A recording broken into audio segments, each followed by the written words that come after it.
Hi, and welcome everybody to another edition of the Winner's Circle Sports Betting Podcast. We're back with you again for the second time today. How about that? Like every Monday afternoon, I am joined by Mr. Doug Upstone of DocSports.com.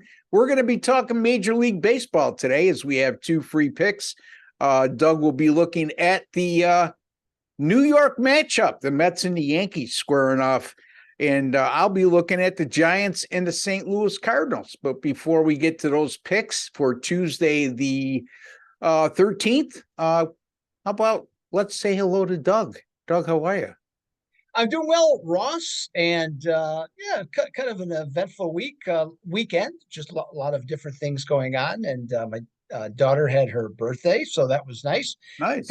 Did a variety of things in regards to that, and but yeah, the sports world was pretty interesting. One of the things I really enjoyed as much as anything this weekend was college baseball. Okay, Yeah. all the super regionals and just some unbelievable comebacks and some crazy finishes. So that was a lot of fun to watch from that standpoint. NBA and college, or NBA and the NHL, sort of went as expected, but there was some cliffhanging notes on some of those games, especially that Florida and Vegas one at the end. Oh my goodness! And by and large, not too bad. I'm happy with the entertainment value of the weekend.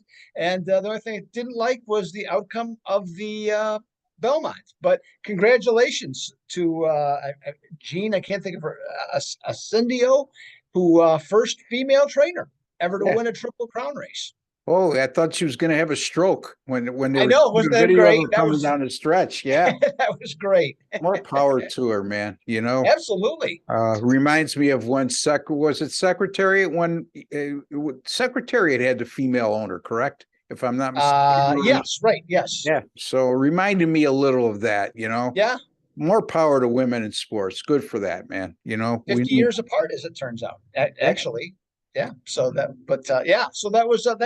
was kind of neat. And I had the horse third, but not first. So didn't get that one. So, but oh well, life goes on.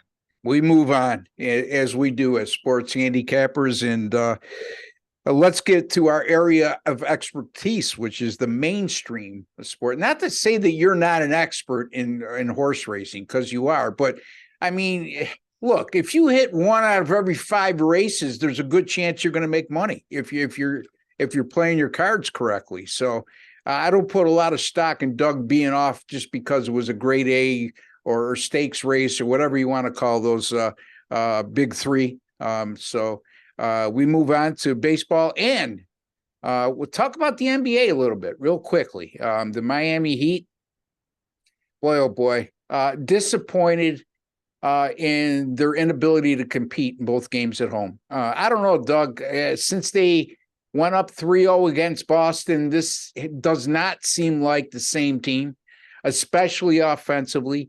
They've now been held to less than 100 points in 5 of their last 8 games. And if you're viewing right now, we're viewing ahead of game 5, which goes tonight. Now, if you're viewing tomorrow, it's all a moot point to the conversation, so we'll keep that short. But just your take on what you saw in the NBA Finals thus far. Yeah, well, it's just, I mean, the number one thing is that there's just a vast difference in the two teams. We've talked about the size difference, as has been such a thing. But I mean, I don't know if I think it's a combination of the Denver defense and the inability of the guys off the bench. The guys off the bench were fantastic, basically for, I mean, almost 2 months, but now just seems to have run out of gas. Whatever it happens to be, it just isn't there anymore. And that's just kind of how it goes. So, yeah. So it's just, I mean, Butler's still playing okay. Abdia's still playing okay, but not getting much help much anywhere else. So Yeah, that's a Butler problem. is actually playing really good if you look at his numbers. But by the same token, he's not that dominant force he was for the first 2.5 rounds anyway. So they need him. If they have any chance whatsoever tonight, they need him to step up big. And I don't know. 9 is a lot of points. I used the total in that game as a premium pick. But you know what? I'm going to be sad when the NBA playoffs end, Doug. 40. I'm having a great postseason, 41-23. I did lose on Friday in Game 4 with Miami. It broke a 7-game win streak. But you know, it's just been a fabulous NBA playoffs. Yep. I know that you are on a very good NBA run as well, over 60%. So I'm sure that you don't want to see the NBA season end either. But we move on, and we're going to. Exactly correct. Yeah, and I got the total tonight as well, and I also had Miami thinking there was going to be something that would come up. And to your one point, I'll just make it quick on Butler, is that like any player, I mean, sometimes some guys just have those nights, but you usually have those nights when you get some help from your teammates. Yes. Okay. Yeah. And he's just not getting any. So he's having to do literally everything himself. And, it doesn't free him up more to do more damage. So that's kind of where the situation seems to be to me. I think you hit the nail right on the head when you mentioned the height differential between these teams.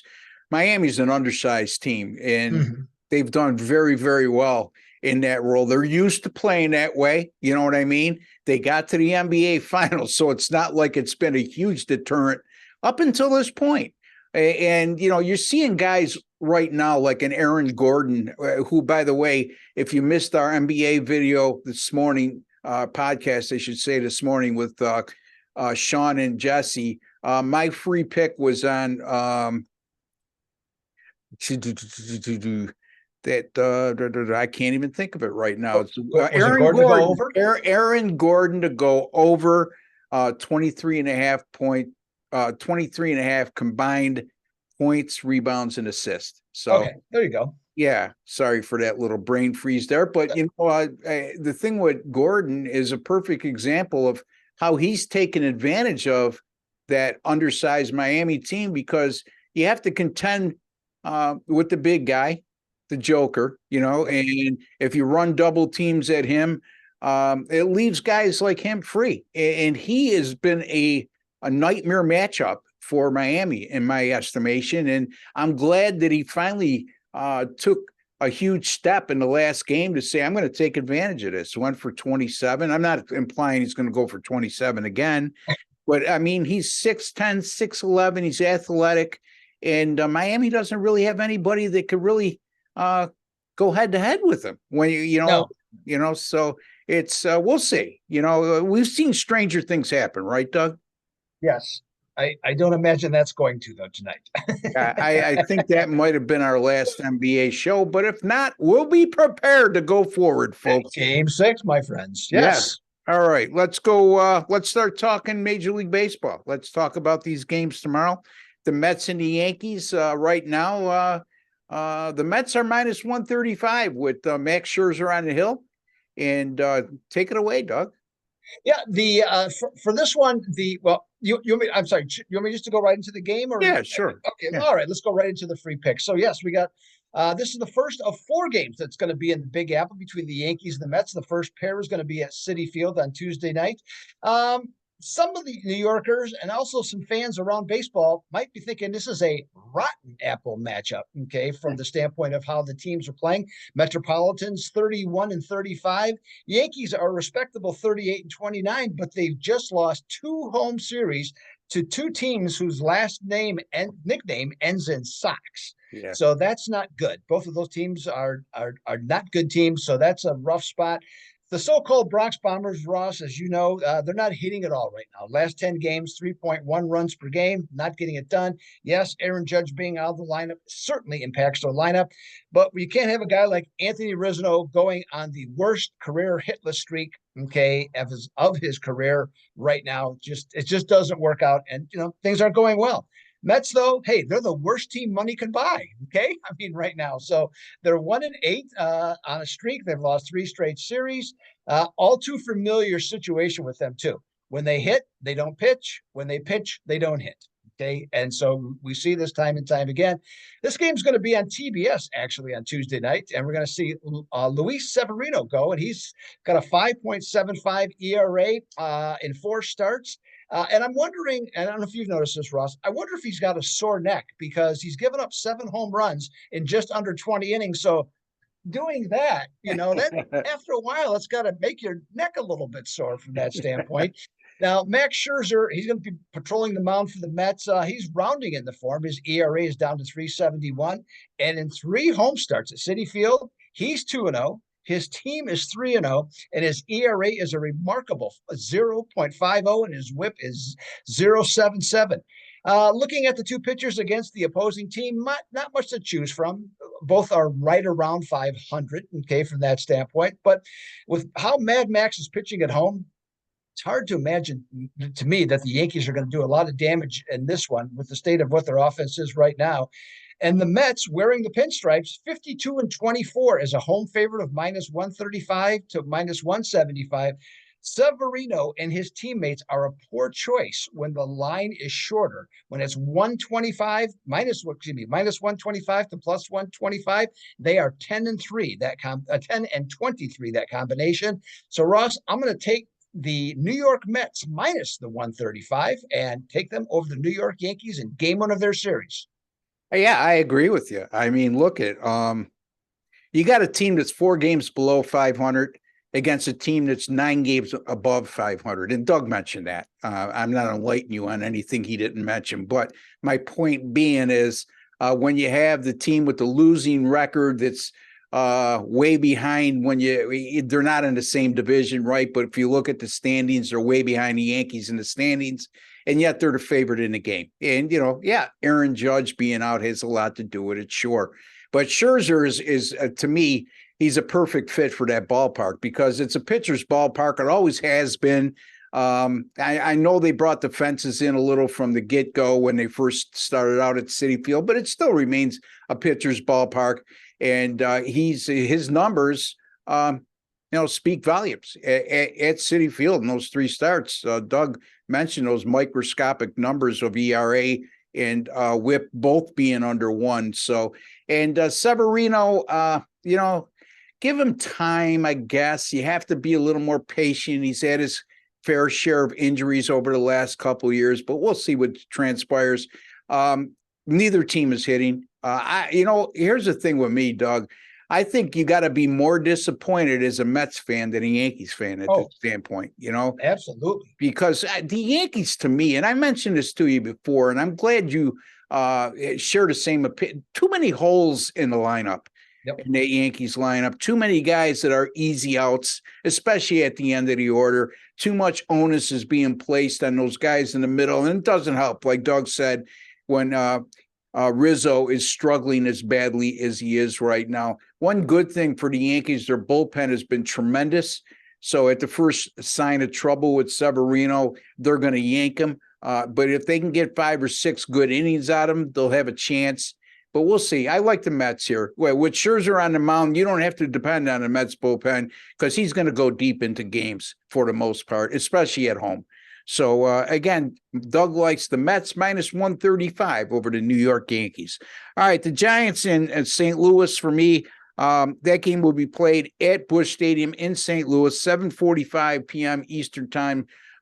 Slated start. And the Giants right now are a minus 115 money line favorite on the road. That's according to DraftKings, and the total in that game is 8.5. Well, you mentioned Alex Cobb a couple times over the last couple weeks, and he's made 1 start versus St. Louis this year.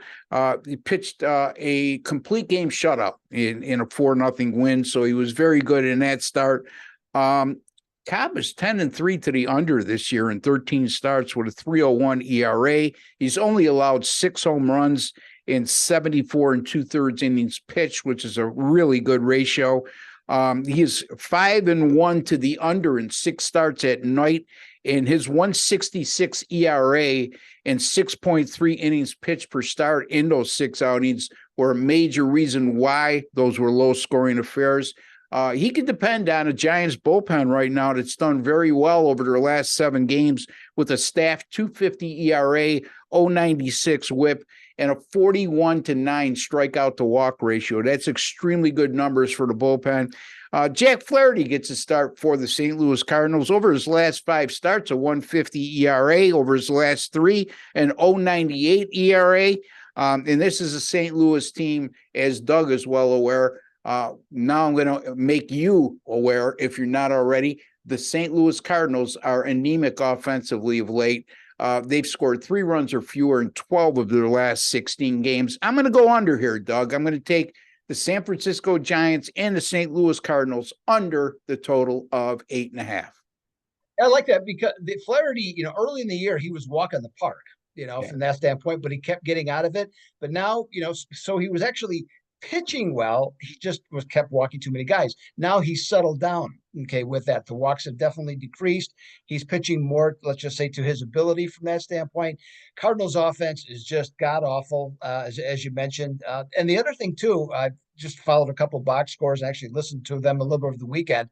They are making so many mistakes in the field. Oh my God. I mean, they're just dumb plays, and they're not necessarily going as errors, like guys not reading the ball off the bat, comes in, ball lands 2 feet in front of him, goes by him, guy gets a triple, just all of those types of things. And Arenado too, making, just poor throws to bases. Yeah, which is highly unusual, right, Doug? Very unusual. So this team is just in disarray completely. So nothing much there. Giants, at least, we said at the beginning of the season they're going to be a 500 team. They're coming through. Okay, yeah, they're 1 game over 500, right? So, and the Cardinals have been a huge. We thought the Cardinals was going to win the division by default. Now they very well still may, because the NL Central leaves a lot to be desired.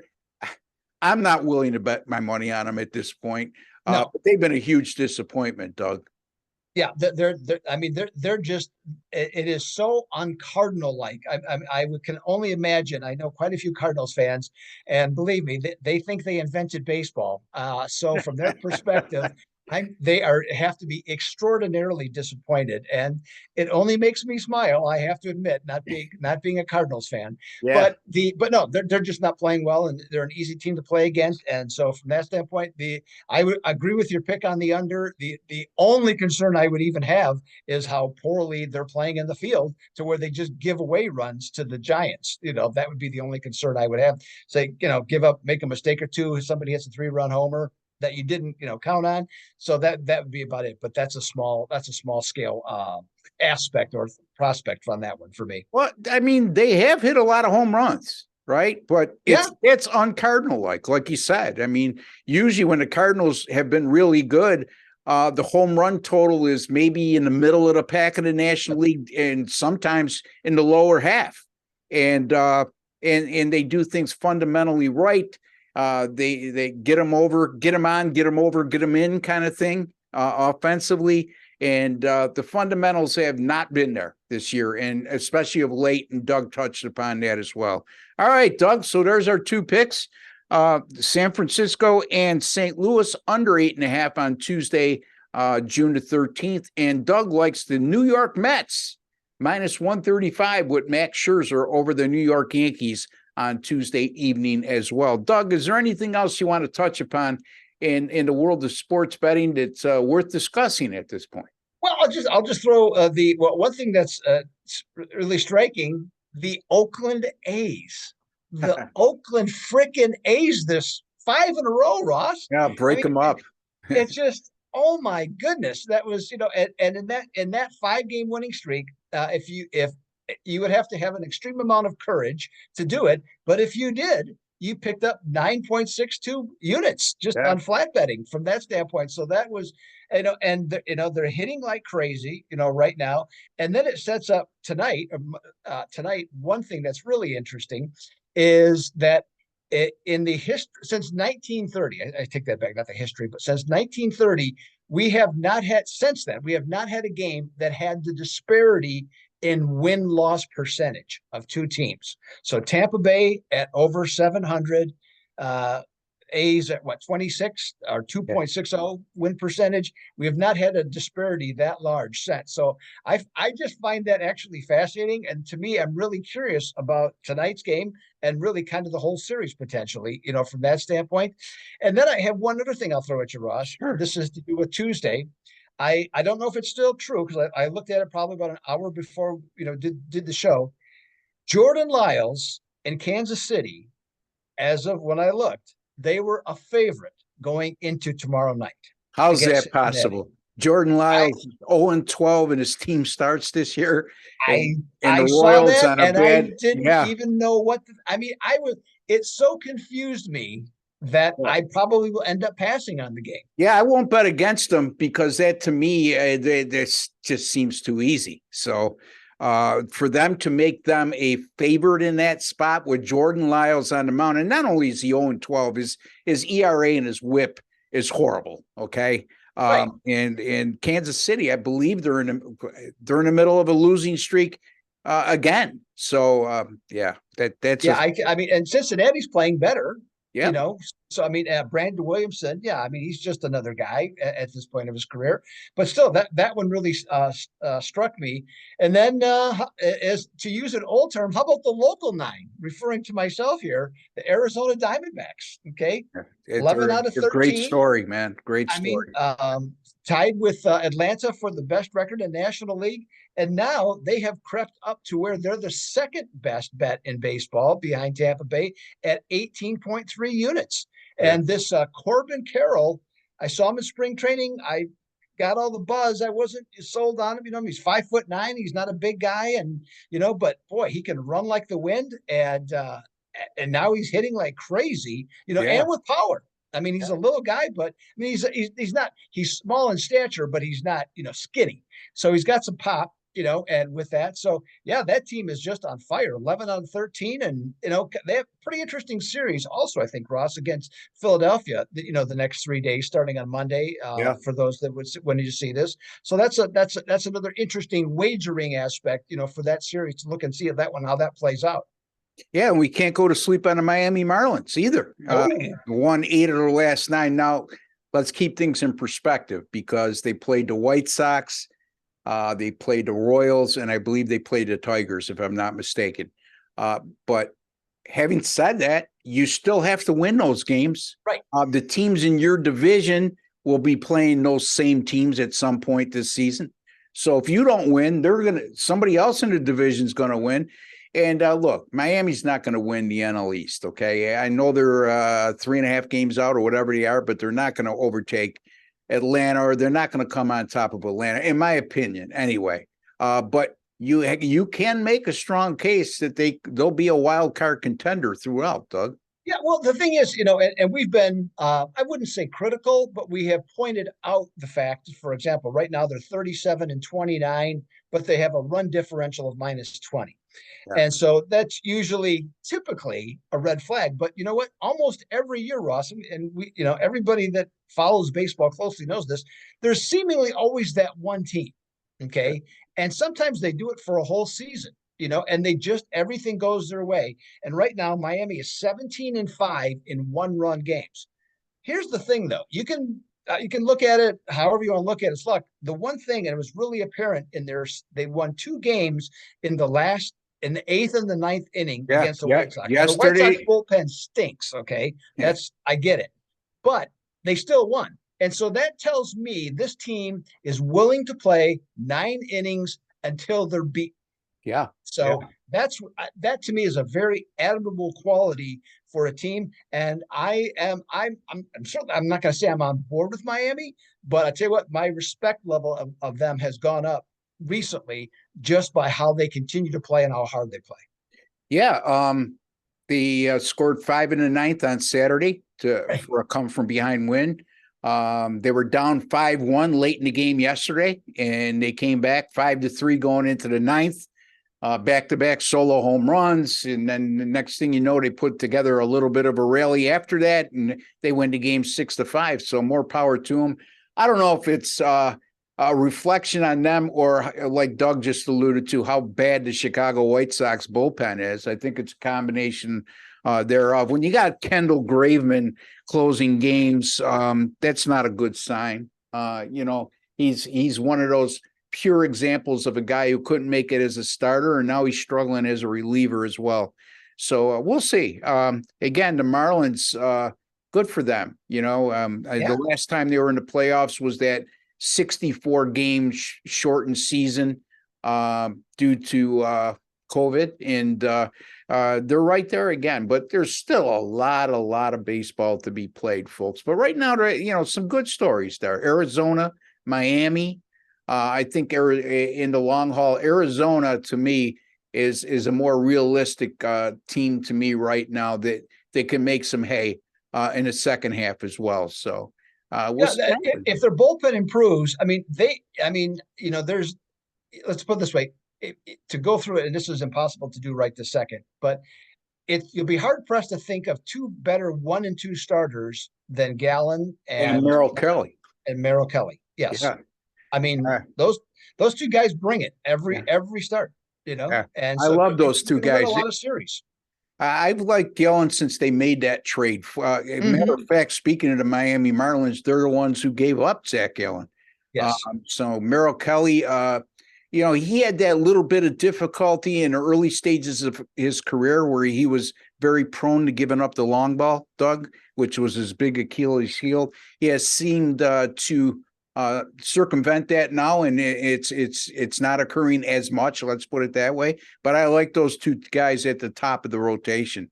Yeah. No doubt about it. So we'll see what happens. And one other note: if you saw me scrambling here for my notes, I believe the Miami Marlins, they're extremely good against the American League this year, by the way, folks. I want to say 15-2, if not, it's something like 13-2. 15-3. 15-3. Okay. Yes, they have destroyed them. Yes. Yep. So, and you look at the fact that they're eight games over 500 right now, or 9 games over 500. Yes. So not quite as good against the National League. They're going to have to improve there because they'll see a lot of the National League in the last couple months of the season. But again, some good stories in Major League Baseball. And again, folks, you can find Doug over at DocSports.com, and he's going to tell you what's been going on over there and what he may have coming up this week. Sure. In the last 10 days, up a little over $2,100 in baseball. Slid a little bit over the weekend. Just was kind of, a little bit here, a little bit there. So nothing great, but just overall on a nice streak. And now, so just anytime you do that, you level off a little bit. Well, now you start a new one. Okay. So we're starting here on a Monday, looking to get things going again and just get going on another streak. Had the I don't know if it was fortunate, but it had the winner. It was maybe nerve-wracking is a better word for Florida in Game 4 in the NHL. So that's 18-8 on 6-unit or higher plays, from that standpoint. So that's been good. We talked about the NBA. Ross has just been absolutely sizzling hot in the NBA. He's like a Ruth Chris steak. Okay, coming to your table. And Doug is not too bad himself, and he's about to tell you exactly why he's not too bad himself. Well, no, I've done well, 20-13 of late, 50-34 long term, so that's been good. But so that, and I always love to bring up Ross's second favorite sport, which is the USFL, and I hit a 5-unit best bet with that one, so all that's right. 4-0 run in the USFL right now. Yep, Doug's got the gimmick football down to a T. So, and then now he's going to be doing the CFL as well. So, had a winner Friday. So, yes, sir. Jesse Schul also does the CFL. So, a couple guys on our network that are pretty good at the CFL as well. And Doug likes that gimmick type football. 12 guys, everybody in motion. The USFL, you got to take the rule book out to understand that game. So a lot of good things going on.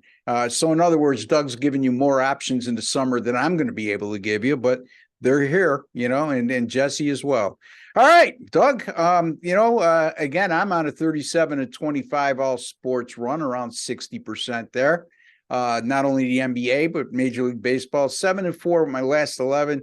Mentioned the Chicago White Sox and Miami game. That one hurt because I had under 8.5 yesterday, 1-0 after 6 innings. And that's the reason why we should always think about using your first 5 innings as an option, because both starting pitchers were magnificent yesterday and both bullpens were terrible in the last 3 innings, to the tune of allowing 4 home runs and 5 doubles in the last 3 innings, the bullpen. So in any event, it is what it is. We're winning. We're making money. And Doug will be back with us on Thursday for another Major League Baseball edition. I'll be back tomorrow morning with Jesse and Sean, and we'll be talking more Major League Baseball. And we're probably done with the NBA, but we'll see. You never know. Stranger things have happened. Visit me at rbwins.com. Visit Doug at DocSports.com. And don't forget to subscribe to our YouTube channel, folks.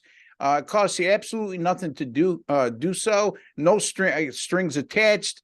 No subscription plans. No hidden agenda. 4 great handicappers on this channel right now. We'll probably add 1 or 2 when it comes to football season. But for now, I love the quartet we have. And we're making you a lot of money as we're just a shade below 60% with our free picks on this channel over the last 12 weeks, going on 13. So again, I don't know why you wouldn't subscribe. See that WC button below? Just click on that. A subscribe button comes up. Hit the subscribe button. And while you're there, hit your notification bell and you'll be alerted immediately upon any of our Winner's Circle Sports Betting podcasts going up on our channel. Until the next time, for Doug Upstone, and Doug would like to ask you all to please, as Jesse would say, smash that like button.